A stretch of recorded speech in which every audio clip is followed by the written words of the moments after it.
अभी जो आपको ट्रेड दिया उसके पीछे का लॉजिक आपको बताता हूँ। पहला मार्केट गैप अप ओपन हुआ, उसके बाद यहाँ पे आपको एक ट्रेड दिया था फिर निफ्टी में 22,900 पे जब फॉल आया था वो ट्रेड किया।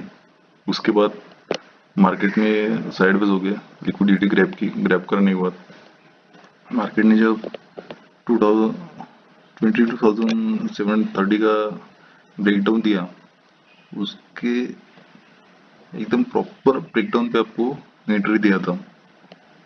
स्ट्राइक प्राइस था 22,750 का स्ट्राइक प्राइस था। आपको एंट्री दिया था 60 पे और टारगेट दिया था 150 का। अपना टारगेट जो था वो भी टारगेट मिल गया। फर्स्ट टारगेट दिया था आपको 130 का और सेकंड टारगेट दिया था आपको 150 का। दोनों भी टारगेट मिल गया।